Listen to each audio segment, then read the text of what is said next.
every story appears ordinary till you see the core side of it. And what you're looking for is the story behind the news. We bring it to you from Lagos, the commercial capital of Nigeria. Giving you all sides and political stories round the clock. Every detail from the start line to the final whistle. CoreTV News, expanding your view.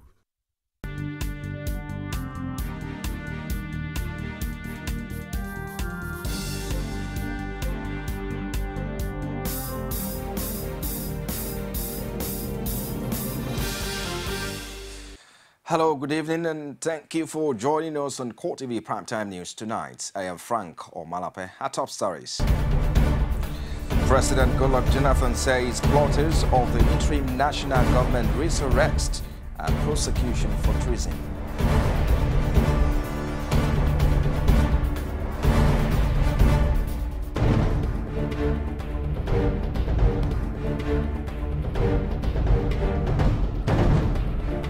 Also in this program, the presidential campaign team of the All Progressive Congress raises a lamp over what he described as an attempt by the federal government to parade an alleged fake leader of the Boko Haram sect, Abubakar Shekau, to implicate its leaders.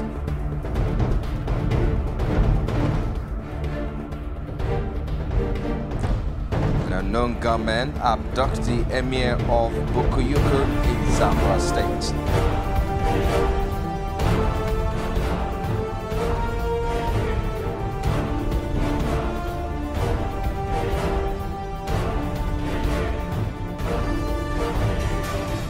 Outside Nigeria, jail leader of the Coalition Workers' Party (PKK), Abdullah Öcalan, calls on cuts to put an end to the Ram struggle against the Turkish state.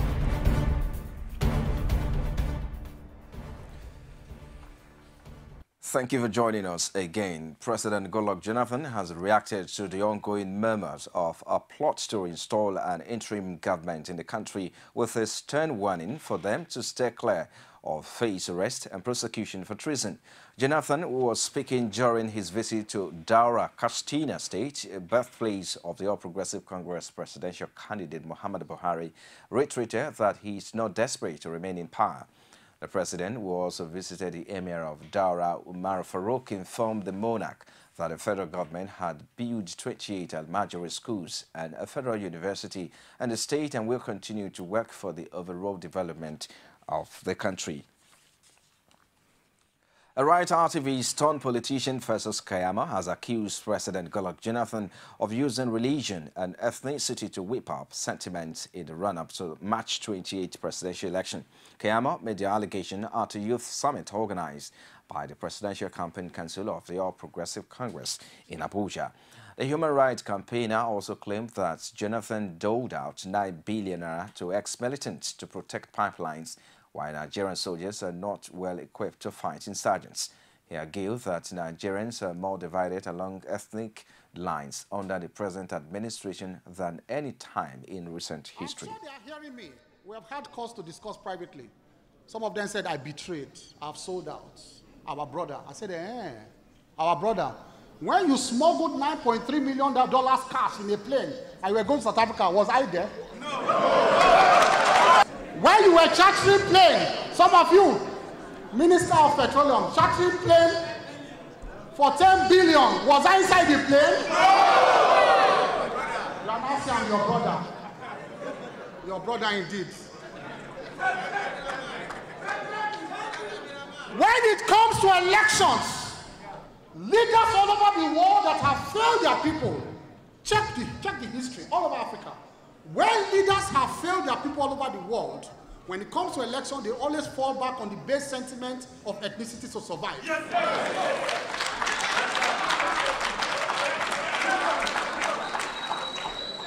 when all arguments have failed, the last thing they will tell you that, boy, he's our brother now. He's our brother. But millions of our compatriots are dying in the north. Millions of our compatriots, because of failure of his simple sense as commander-in-chief to know how to protect lives and property. We are telling our people and have accepted the calling of our leaders that no violence for this election. And we're telling our youths, and also want to emphasize and use media to tell them that they should make sure that they shun violence, because we are peaceful Nigerians, because there's nothing we can achieve without peace, and there's nothing that we can achieve if we use violence.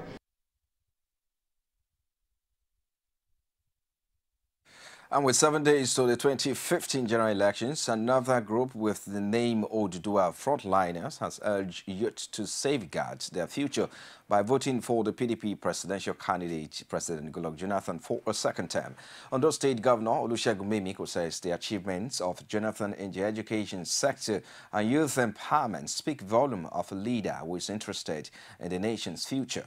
He stressed that Buhari has nothing to offer the Nigerian youth because his past government did nothing to support the growing Nigerian generation.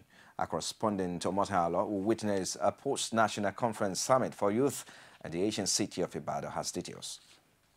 With a charge to map out a great future for themselves, these youths have been sensitized with reasons why they should vote for a Jonathan government in the forthcoming presidential poll.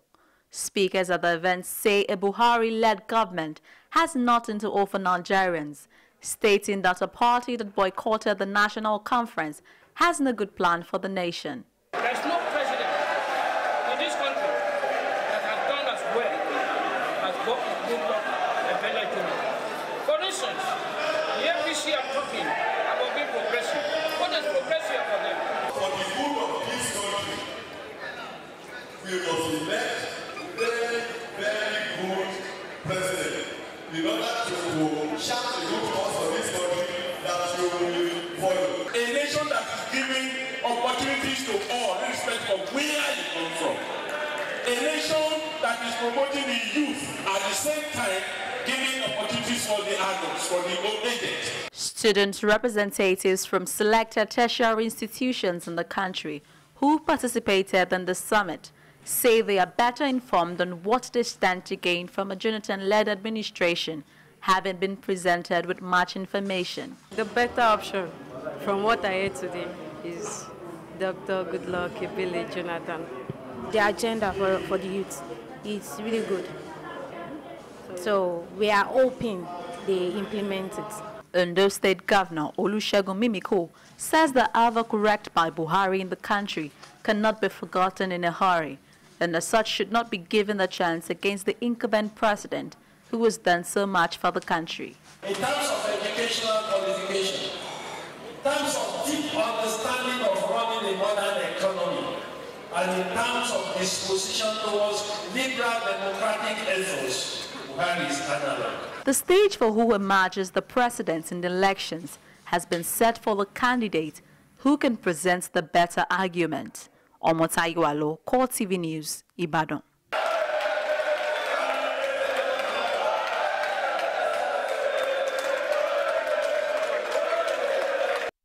And now the All Progressive Congress Presidential Campaign Organization says the Jonathan administration plans to parade a fake leader of the Boko Haram, Abubakar Shekau, any moment from now as part of a ploy to gain leverage ahead of the election.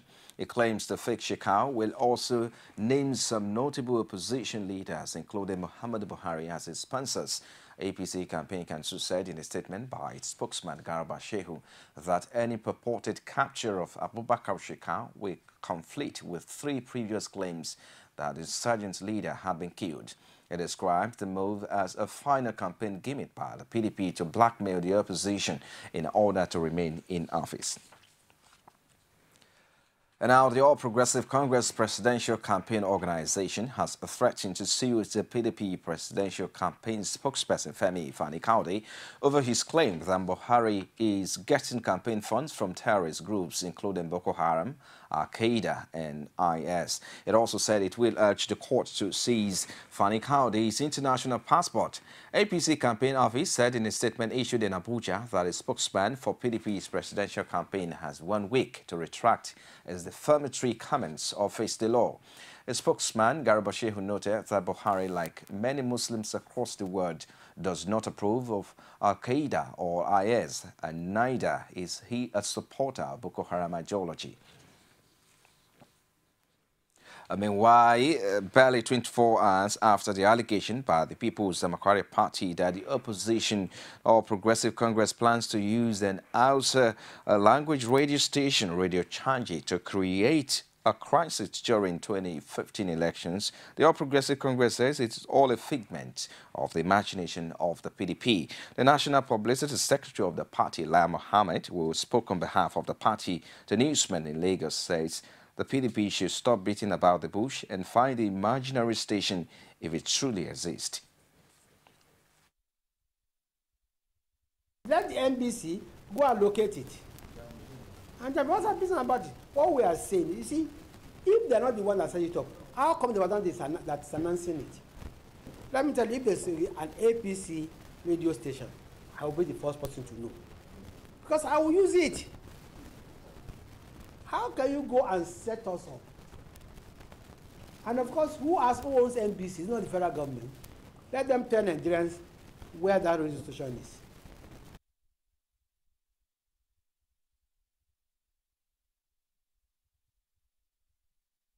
The chairman of the House of Representatives Committee on Public Accounts and the APC senatorial candidate for Lagos West, Solomon Adiola, has expressed his displeasure at the order of Inspector General of Police for voters to leave voting centers after voting, saying it is a plot to rig the election and undermine people's determination for change.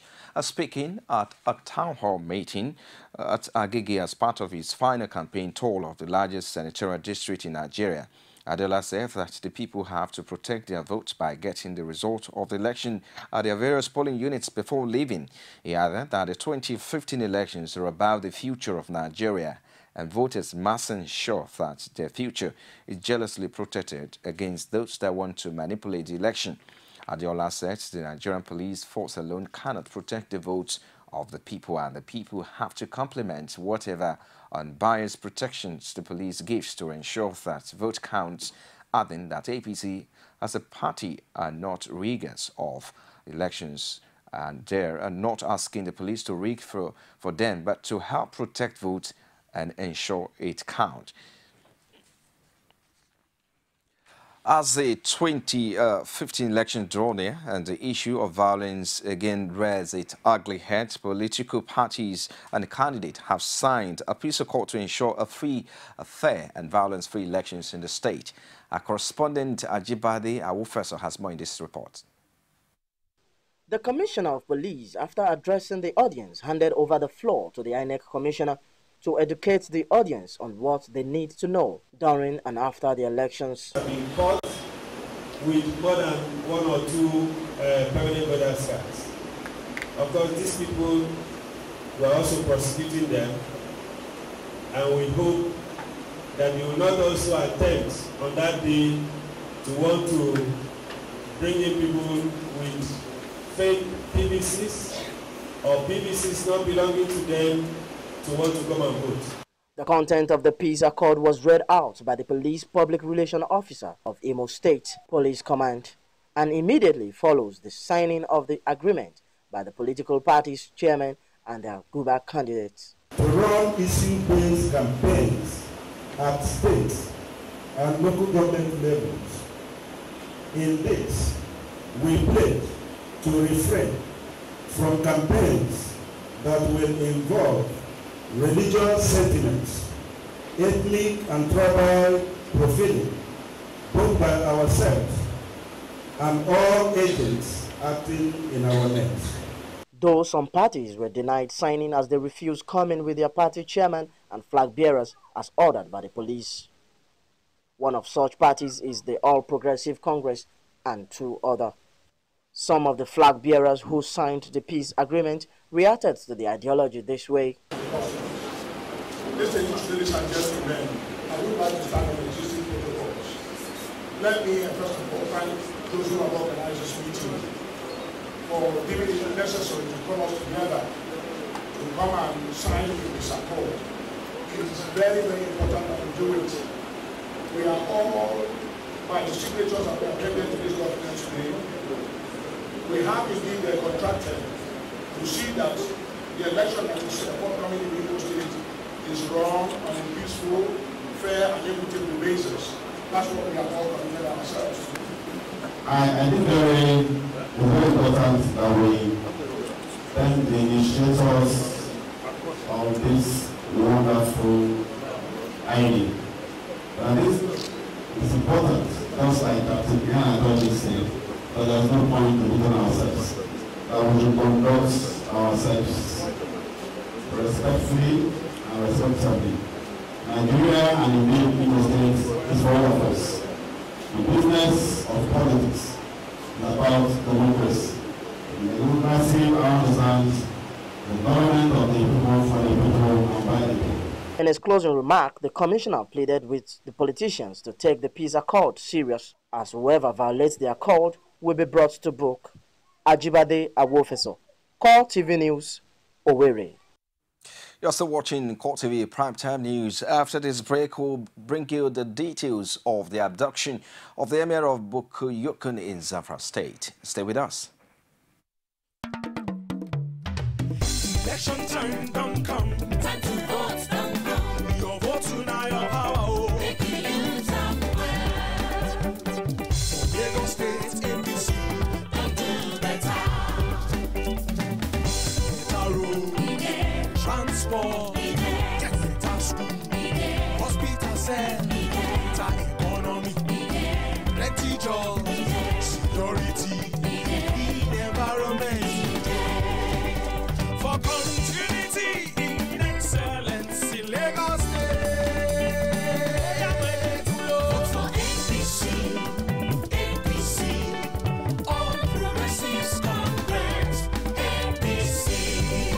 Vote for APC, APC, APC, APC. Vote for Akinwumi Ambode for governor. Vote for the consolidator, Akinwumi Ambode, for governor of Lagos State. Vote APC. The power to change Nigeria is in your hands. Now is the time to go out and vote. Vote to Buhari, vote for change. Jandela Dibo, Kufwe to Guzapi change. So you vote to give Makamba way. Say no to corruption. Say no to insecurity. No to unemployment. No to inequality. Vote for Buhari. Nigeria! APC! Is CoreTV Primetime News live from our Lagos studios. If you just joined us, a quick reminder of our top stories. President Goodluck Jonathan says plotters of the interim national government risk arrest and prosecution for treason.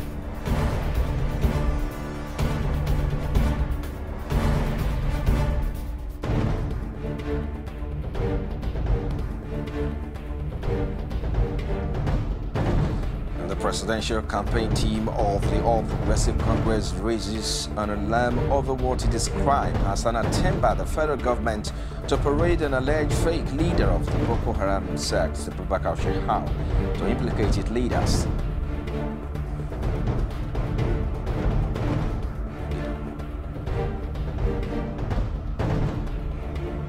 A now known gunman abducted the Emir of Bukuyukun in Zamfara State.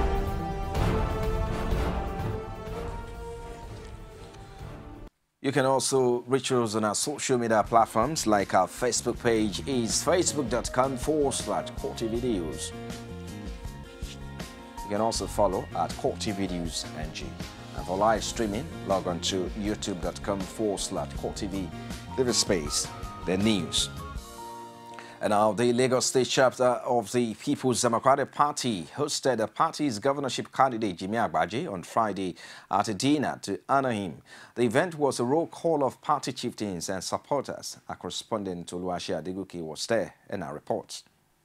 It was an affair of dignitaries from across board, all under the aegis of the People's Democratic Party, to dine with the party's governorship candidate Jimmy Agbaje. The chairman of the party in Lagos, Tunji Shele, says the party is happy to have Jimmy Agbaje as their candidate and that he is the right choice any day and any time. The JK that I know is a disciplined man.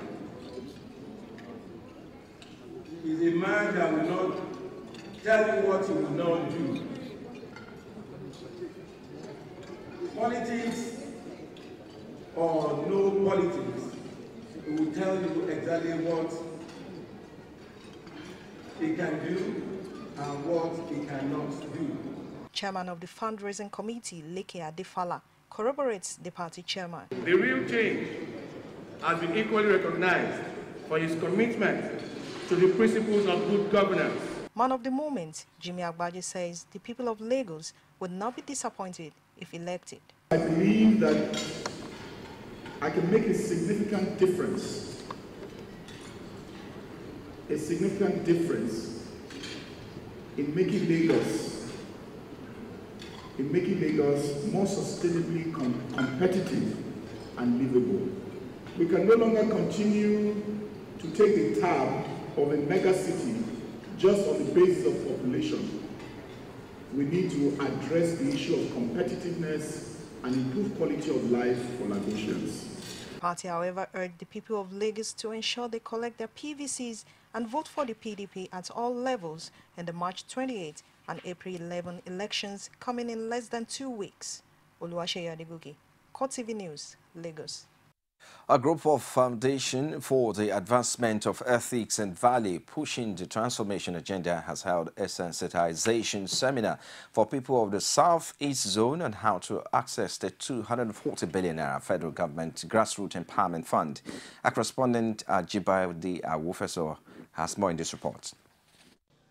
The event was tagged Ethics and Value for Accountability, Standards and Integrity, as organizers of the program defines its activities and essence of the symposium. Special advisor to President Goodluck Jonathan on ethics and values, Sarah Jibril, in her address, says the event is aimed at promoting the transformation agenda of President Goodluck Jonathan through economic empowerment at the grassroots levels. Please stand at attention now. This country is not for sluggish people.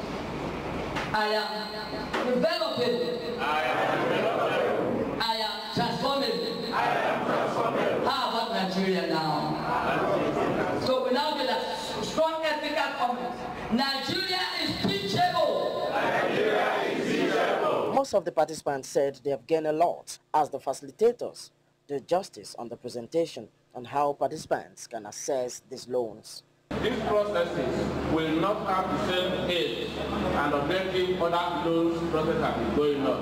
Because we have been trained on a particular project by the Bank of Industry. We had a training for 3 months. The police giving us loan, but at the end of the day, till today, we never got a loan. The high point of the event was when the Southeast coordinator of the foundation, Opera Michael, canvassed for support for the re-election of President Goodluck Jonathan for his good initiatives. For Mr. President Goodluck Jonathan, Grand Commander, Federal Republic, let us, by 1 million voice, say, as we support him, 3 votes.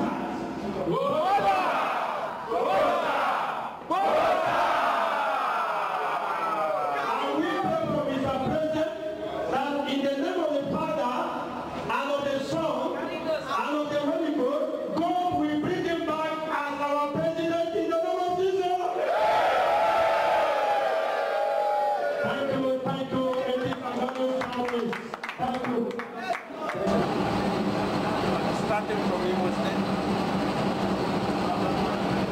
every single vote is for Mr. President. This general 2050 general presidential election, every single vote. The joy of the event, according to most participants, is that they are now well informed and certainly they will assess the loan for the empowerment. Ajibade Awofeso, CoreTV News, Owerri.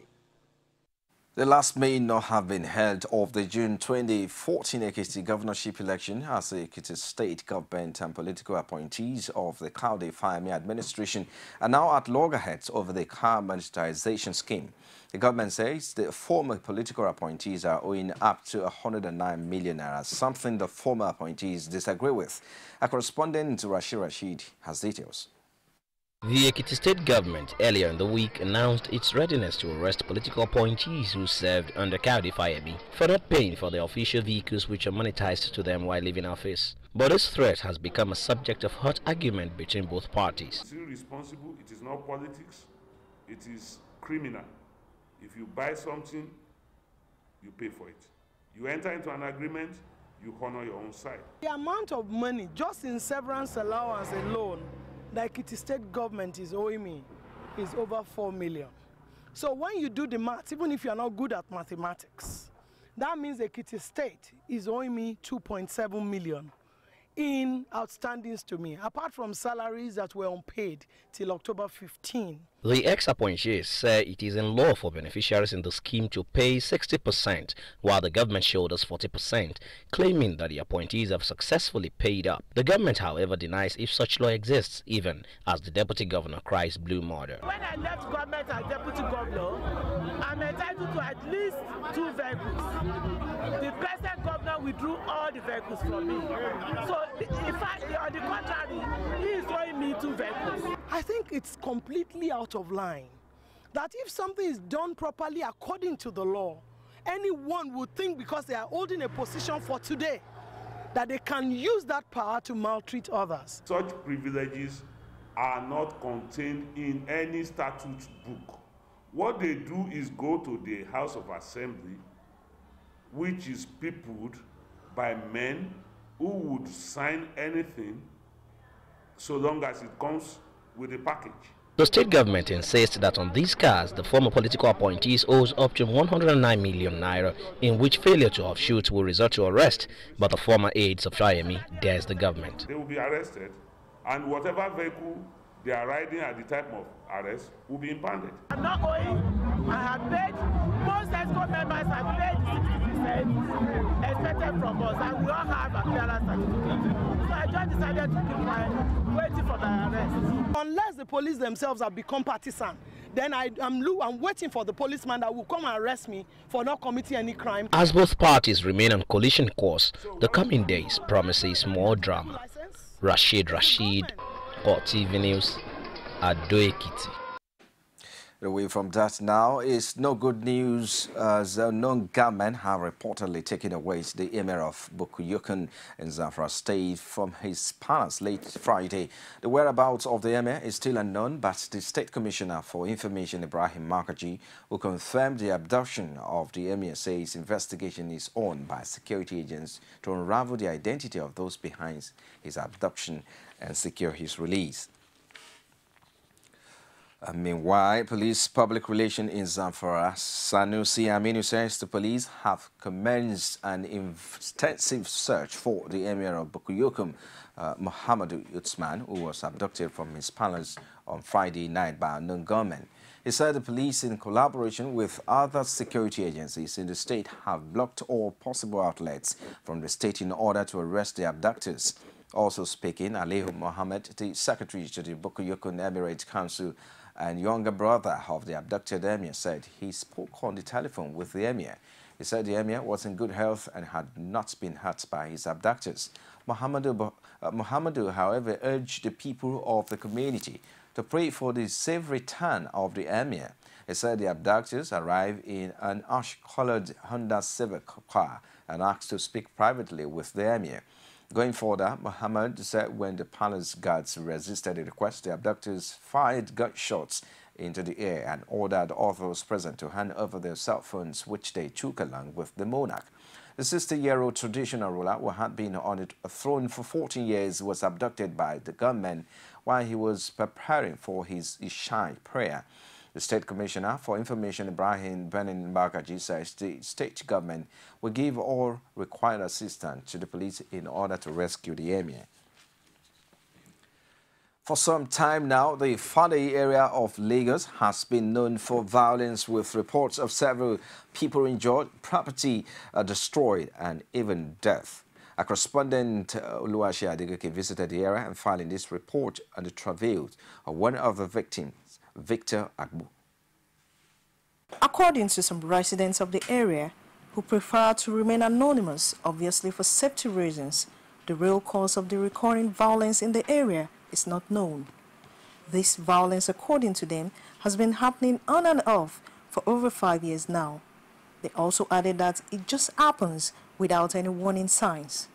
While these other residents refused to speak on camera, this woman, Margaret Agbo, mother of one of the alleged numerous victims of the Fade violence, narrates her experience after a 10-year-old boy was shot in the latest series of unexplained and unceasing violence in the area. On that Monday, around 8:30 p.m., so we were in the shop, so we wanted to pack and close.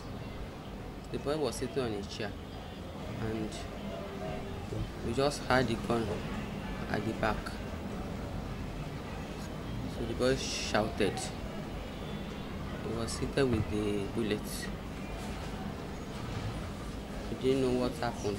They said it's some boys from, I don't know where they came from.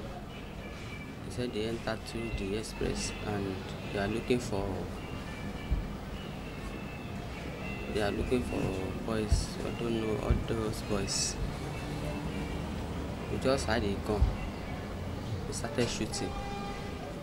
It was like a war. Margaret, who recalled the daily agony of the residents of the area, urged the state government to help restore peace in the area. There is no peace in this vicinity, and all we need is peace. There should be security, no security at all. You just see anybody carrying gun anyhow. I think government should have to do something more. They should do something more that will help people, something that can help people of this vicinity. Though the Lagos State Police Command denied knowledge of the violence, while efforts to get the Lagos State government did not yield results, the residents have, however, issued a save our soul message to the state government over the recurring violence. Oluwaseyi Adegoke, CoreTV News, Lagos. And now the Nigerian authorities are satisfied with the conduct of the computer-based university matriculation examination across the country. They are, however, looking at the possibility of having at least one center in each of the 774 local government council areas. Education Minister Ibrahim Shekarau dropped his hints shortly after monitoring the ongoing examination in Abuja. This new technology, if you miss today, you come over tomorrow, and there is no room for any exam malpractice, at least to the barest minimum, because the questions that are coming electronically to any of the computers of the students are entirely different. Even if it is the same subject, the question my neighbor will be answering in mathematics may be different from the question I'm dealing with the next person sitting next to him, still in mathematics. So all of these things are new advantages, and by the grace of God, we'll be overcoming the problems. Something that is new. What the ministry did is, being the first time, we have asked all the stakeholders, we've directed all state commissioners to go out on behalf of the federal ministry, on behalf of JAM, because education is everybody's business. They are free to go and inspect the centers. They are free to receive complaints, if any, and then we'll all get to the table. So what the committee will be doing is to collate all the happenings on this new system, and let's see what is the level of problems we have. On the average, we have not received any serious complaint. It's more than 80% success. So we'll wait. This committee will now collate all the results, assess it, and then advise JAM through the ministry how to improve upon the successes recorded so far. That's the main purpose of the committee. Federal government has ordered that centers should be built for us. As of today, 4 have been ordered, another 4, let me say 8 for this year. At least in 8 states, we are going to build centers which will be as big as what we have here, and it will carry at least 270 systems. So you can expect that against next year. So 8 new centers. Which states are we expecting this in? In this, we expect in, let me say, Kano, Oyo, Bayelsa. I have my list somewhere. Let me not give you, but I have it. I have it. 8 states. I can bet it. Niger is included. We want to have 4 in the south, 4 in the north.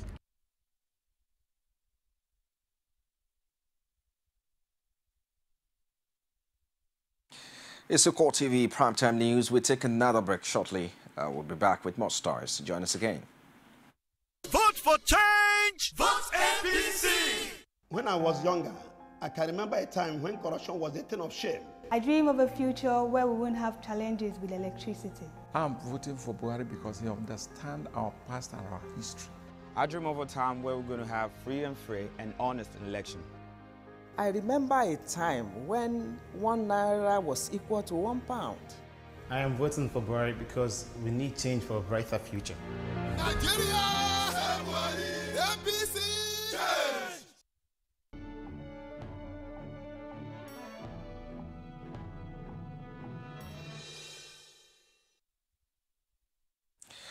And our Vice President Namadi Sambo has inaugurated a 100 billion Gurara irrigation project in Kaduna State. According to Namadi Sambo, the project will provide 600 hectares of land for irrigation, boost industrial activities and create jobs, and also provide 30 megawatts of electricity to the state, which will include a substation and a 120-kilometer transmission.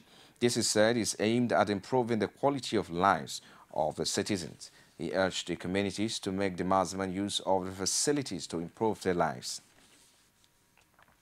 Now, Nigerian interbank lending rates fell to 9% on average compared with 25% last week in anticipation of monthly budgetary allocations to government agencies.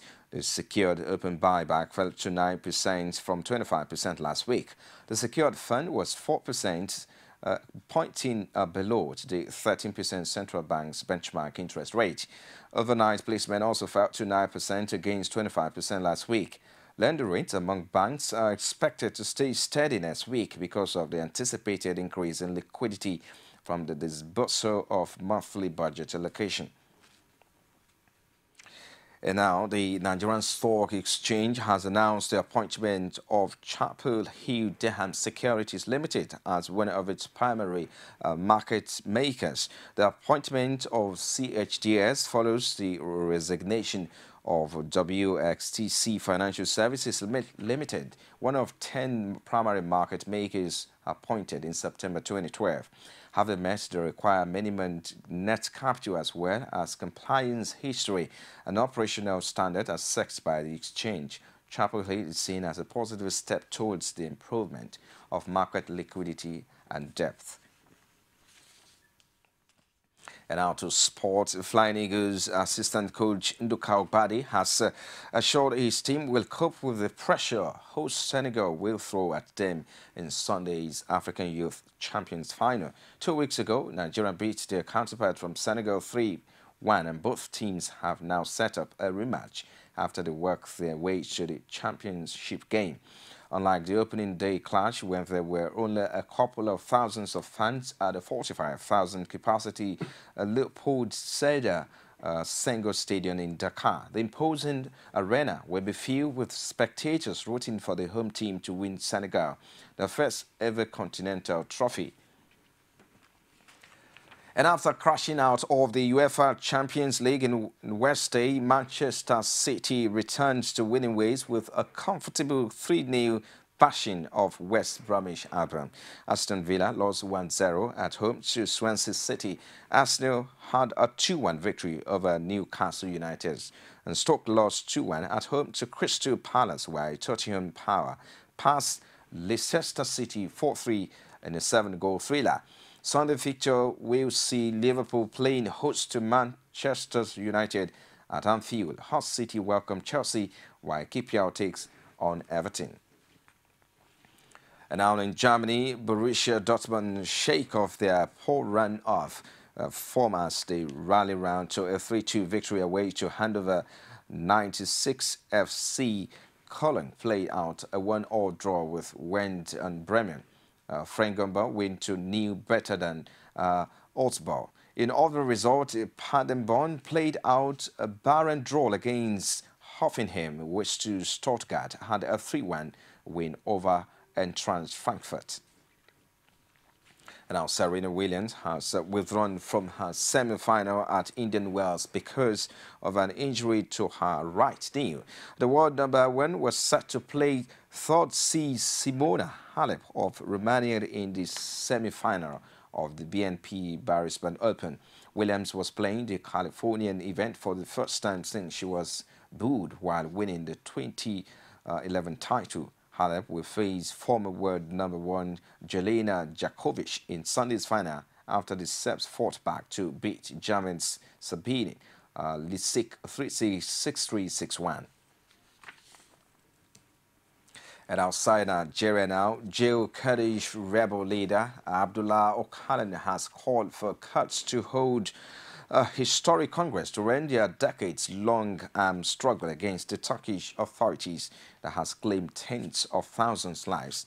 In an eagerly anticipated message for the traditional Kurdish New Year, Öcalan, however, stopped short of setting out a clear roadmap for disarmament of the Kurdistan Workers' Party PKK rebels, as had been anticipated in some quarters. In the message read out by a pro-Kurdish lawmaker to hundreds of thousands of supporters in the southeastern city of the Barkit, Öcalan said that the armed struggle had been painful and could no longer be maintained. The message was read out by lawmakers Asiri Sureya, order of the People's Democratic Party. Öcalan is serving a life sentence on a prison in Ireland of Imrali in the Sea of Marmara following his sensational arrest by Turkish agents in Kenya in 1999. Öcalan said the Congress, whose timing he did not make clear, will usher in a new era in relations between Turkey and the Kurds. The Turkish government welcomed the message, with Deputy Prime Minister Bülent Arınç describing its statement as positive in every way. It's CoreTV Primetime News. Just before we go tonight, a recap of our top stories. We told you that President Goodluck Jonathan says plotters of the interim national government risk arrest and prosecution for treason.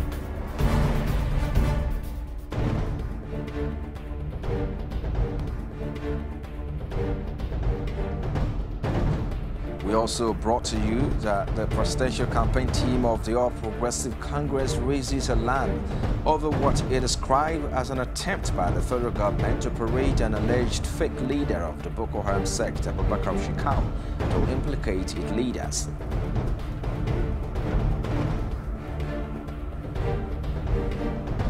And finally, a non-gunman abducts the emir of Bukuyukum in Zamfara State. And that's been the show tonight. On behalf of the entire news crew, I am Frank Omalape. And 2015 is just a few days away. Play your part in ensuring a free, fair and violence-free elections. Many thanks for watching. Good night.